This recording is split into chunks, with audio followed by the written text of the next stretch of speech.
junto a nosotros el día de hoy. Claudia, muchas gracias por acompañarnos. Muchas gracias, Eduardo, a ti por la invitación. Un gusto de poder estar en tu programa. Así que aquí disponible para responder las consultas de tu teleaudiencia en esta materia tan importante como son los cambios legales, tributarios, ¿cierto? Que estamos Sí, viviendo pues actualmente. es un mundo interesante lo que se abre en términos de discusión a propósito del royalty, pero antes quiero que le cuentes a la gente el ámbito de acción de Best Business Solution Consulting BBSC. ¿Hace cuánto están? ¿Quiénes lo componen? Aprovechemos de mostrar también la compañía. Muchas gracias. Sí, la verdad es que son hartos años. Desde 1983, dice el Servicio de Impuestos Internos, que hice inicio de actividades Mm. como asesor en realidad. Al principio y durante un largo periodo en materia de planificación estratégica, lo que hoy día en realidad es bastante importante como experiencia profesional porque estamos con un tema de delito tributario, ¿cierto? De delito económico, muy importante, sobre el cual nos vamos a referir. Volviendo al tema de BSC, desde el año 2015 con la reforma, definitivamente especialista tributaria, muy especialista. La verdad es que la experiencia de haber sido profesora en la Universidad de Contabilidad, uno 2 3 4 Finanzas uno Finanzas 2 mucha vida docente, me ha permitido hoy día formar un equipo de profesionales en BBSC que se dedican al servicio de outsourcing contable, realmente muy bien preparados. Tenemos periódicamente seminarios que hacemos en forma gratuita a todos los que quieran asistir. Mañana, de hecho, tenemos uno sobre análisis de los estados financieros y periódicamente seminarios internos para poder capacitar a nuestro equipo sin perjuicio de que ellos son contadores, auditores de universidades certificadas tradicionales chilenas. Siempre es muy importante estar actualizándose en estas líneas tanto tributarias como de contabilidad internacional, etcétera. Eh, Tenemos un área legal bastante sólida que atiende servicios tanto en materia legal tributaria como legal laboral y también obviamente ahora todo lo que tiene que ver con el cumplimiento, ¿cierto? De la participación activa en directorios que seguramente van a estar naciendo y realizando, construyendo mapas de riesgo muy completos para poder atender justamente los nuevos requerimientos que la misma legislación está exigiendo a las medianas y grandes empresas. Por lo tanto, en el resumen, BBSC entrega un servicio que va desde lo informático, muy desde lo informático, es decir, tecnología de la información, implementando sistemas hasta llegar a temas de estrategia, planificación y, por supuesto, cumplimiento. Nos parece que para llegar a esto hemos debido estudiar mucho. En lo personal tengo 20 años de vida universitaria, al menos 12 diplomados, si no más, y 2 magíster. La verdad es que mucho estudio, muchas horas preparando, preparando diferentes temáticas para poder atender con un servicio integral. Creo que esto nos diferencia, así como también creo que una característica es las cualidades humanas de nuestro equipo. La verdad es que cuando se pierde de vista que uno entrega servicios y que detrás de ellos están las personas, logra entender de que en la medida que las personas de nuestro equipo estén bien, puede garantizar a nuestros clientes que efectivamente podemos eh, seguir entregando el servicio de alta calidad en el mediano y en el largo plazo. Mm. Y eso en realidad también nos hace sentir hoy día bastante orgullosos porque tenemos clientes importantes en los cuales tenemos analistas o jefes, gerentes a cargo ya durante una larga trayectoria. Es decir, cuidamos mucho de nuestro capital humano. A veces eso significa, digo yo, cobrar un poco más caro, pero es que en realidad también esa es como la contraparte, ¿cierto? La historia dice que a los contadores en general no se les paga mucho. Y eso es cierto. La verdad es que nosotros a la vuelta de los años hemos logrado convencer a nuestros clientes de que es una inversión al final. Y eso contarte de BBSC. Estamos Y ubicados en la ahora, comuna de La Reina, eso es muy importante ajá, también. Físicamente estamos acá, instalados en el piso 19, yo creo que del único edificio que actualmente está en La Reina, a la orilla, digamos, del mismo metro, lo que nos permite estar conectados con todo Chile. Hoy día tenemos una carretera nueva, llegamos muy rápido tanto al sector oriente como también al sector sur, y a los clientes también que están ubicados fuera de Santiago. Nos toca ir a Rancagua, nos toca ir a Viña, nos toca comunicarnos con Puerto Montt, con Punta Arenas. La verdad es que con el sector norte también, justamente las mineras están en el sector ujú. norte, y llegamos a Copiapó, La Serena, Coquimbo, qué sé yo. La verdad es que en ese sentido la tecnología nos ha permitido llegar a todo Chile, digamos, con nuestro servicio de outsourcing contable, asesoría tributaria como los principales, pero siempre con esta mirada integral. Y Claudia, sí, quería entrar de lleno ya a lo que es la ley de royalty, que es un poco sí, lo que nos exacto, muy convoca el día de hoy. interesante, muy importante. Quiero, quiero partir con dos preguntas en una para que la puedas desarrollar. Primero, tu opinión personal respecto a lo que se terminó consensuando con la ley de royalty. Recordemos que la ley de royalty tuvo una discusión bastante intensa, hubo una férrea oposición en su momento. Bueno, avanzó y se ha aprobado un proyecto que se dice buscó aunar las partes. Primero, ¿qué opinión tienes tú de esta ley de royalty? Y dicho eso, ¿qué es lo más interesante que propone esta ley de royalty al país?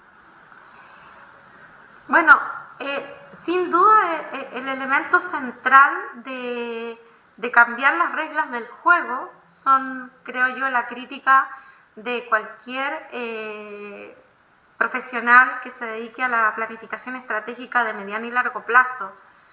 Eh, Tenemos que entender que un proyecto minero no se gesta de un día para otro, ni tampoco se desarrolla de un día para otro, y que en su primera etapa, que suele ser un periodo largo, requiere de una elevada inversión.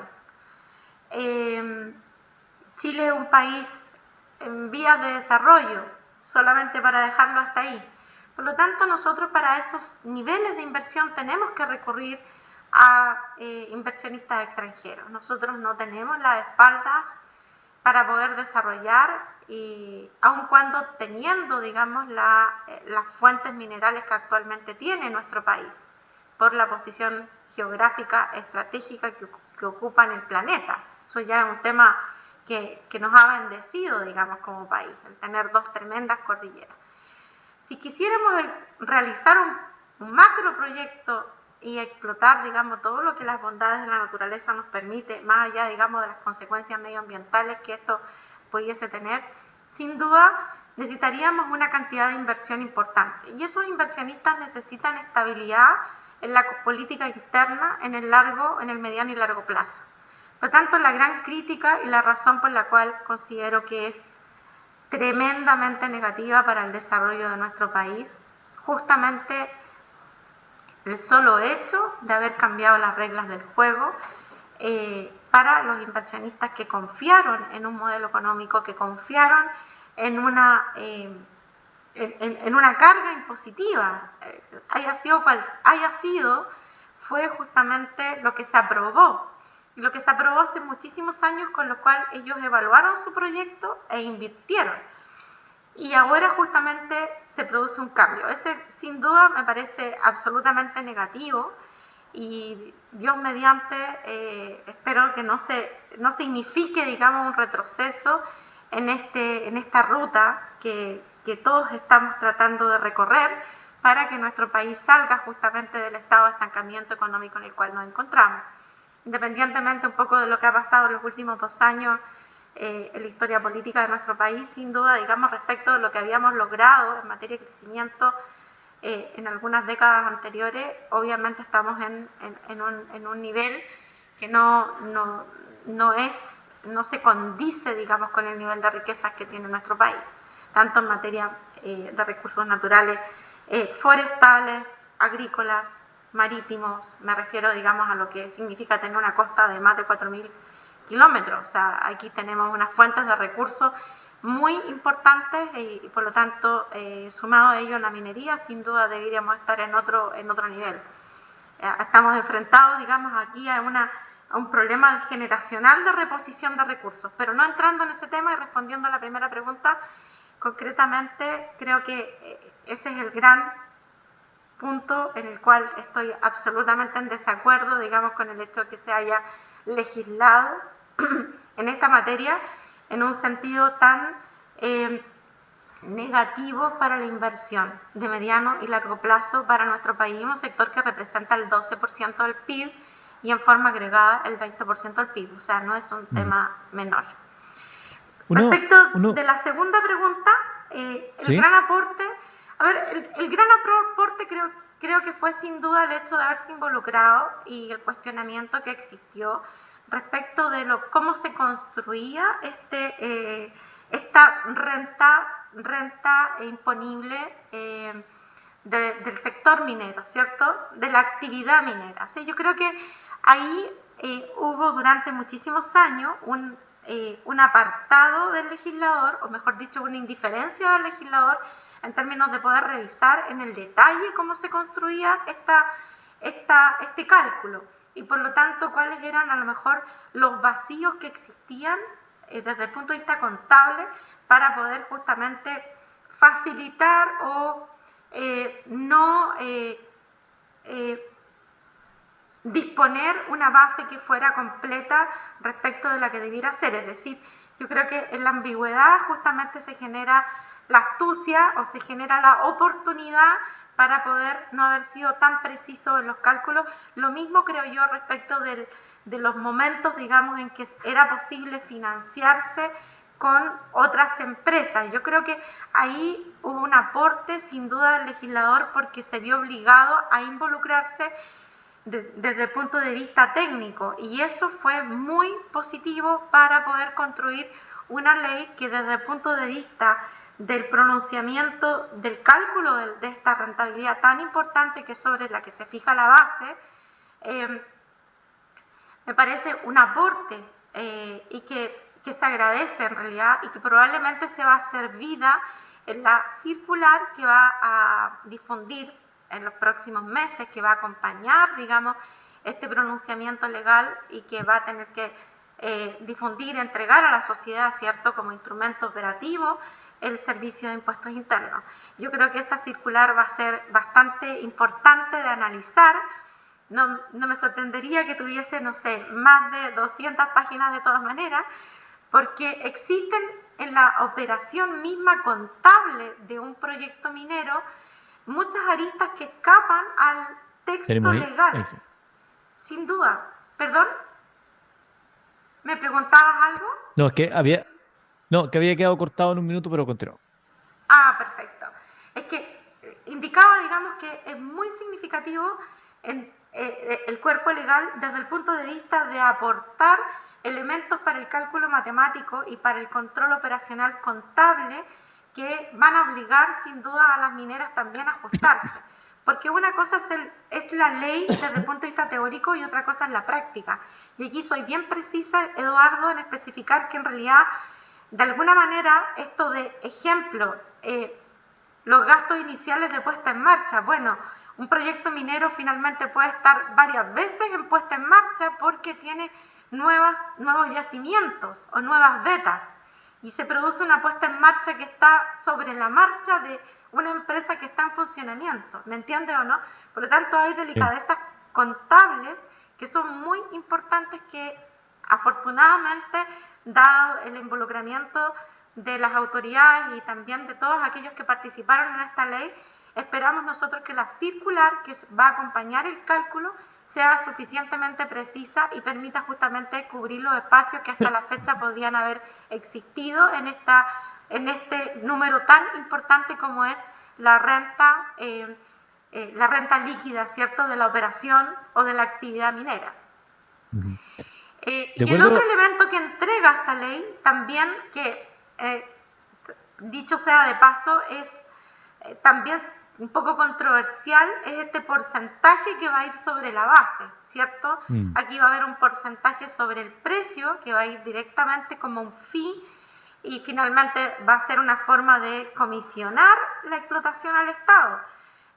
La verdad es que es un modelo bastante particular esperamos en Dios que esto funcione y que finalmente podamos ver en la matemática que resulte de esto si efectivamente va a ser factible poder controlar que la carga máxima esté dentro de los rangos que la autoridad propone, porque hay una serie de otros elementos que están fuera de esta carga máxima que eventualmente podrían hacer que fuera mayor todavía a la que se está proponiendo. Es decir, la carga máxima hoy día, carga tributaria máxima, ¿cierto? Que debería llegar a superar el 46%, 46,5% o quedarse con un 46,5%. Bueno, existen otros componentes que llegan o otras platas que llegan al Estado a través de patentes, a través de justamente el fee, que podrían eventualmente poder hacer que este número fuera mayor. Ahora, ahí estamos también con otro tema importante de control que tiene que ver con aquellas empresas que venden más entre los rangos superiores a las 50.000 toneladas métricas de cobre fino. Nuevamente el tema de lo fino es muy importante. Entonces hay varios puntos que probablemente en la práctica vamos a poder ver cómo se materializan.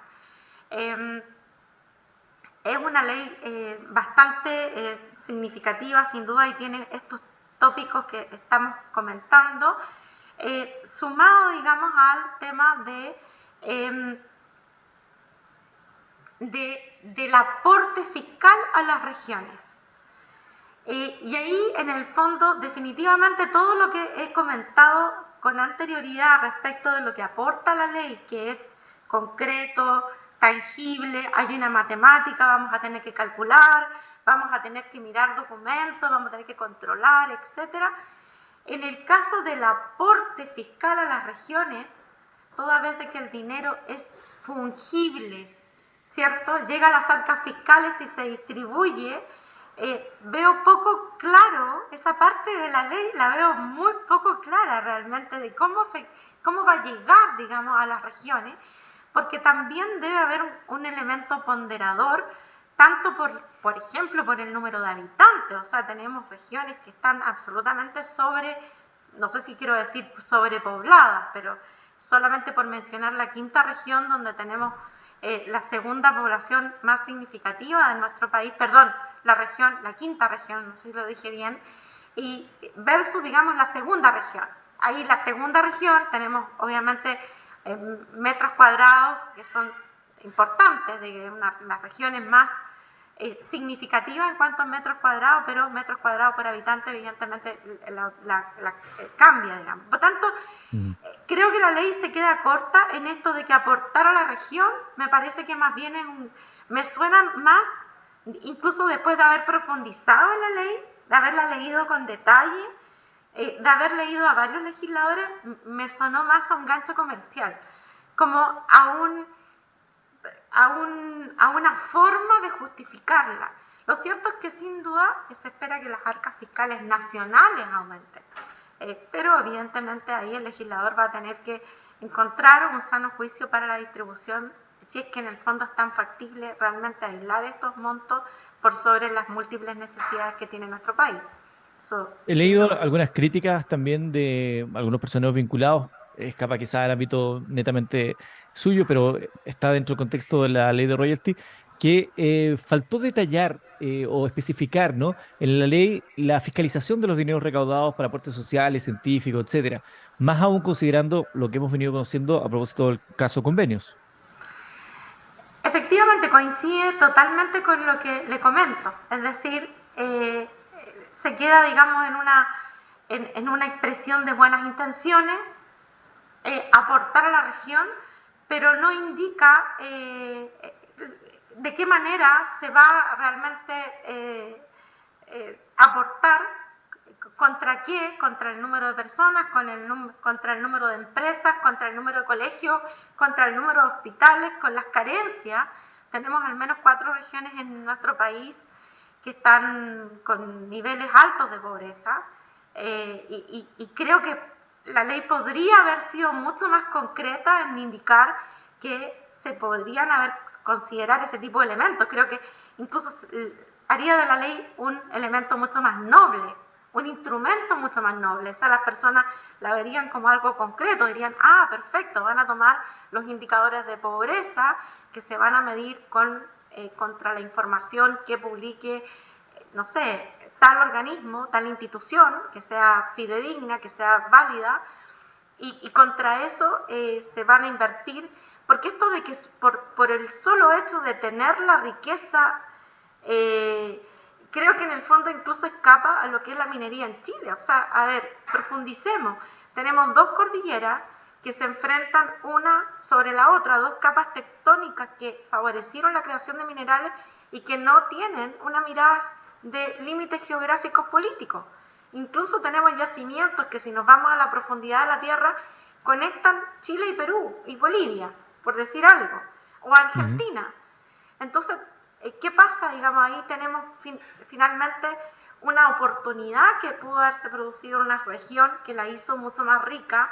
Entonces, finalmente, si hacemos una lectura textual de la ley, finalmente vamos a llevar riqueza a las regiones que, por el hecho de tener una alta minería, ya son bastante más ricas que otras que no tuvieron la misma oportunidad. Sin embargo, sí tienen yacimiento, pero no tienen justamente la inversión, y no la tuvieron hace 30 años ni hace 20 años, porque si no, hoy día estaríamos justamente contando otra historia.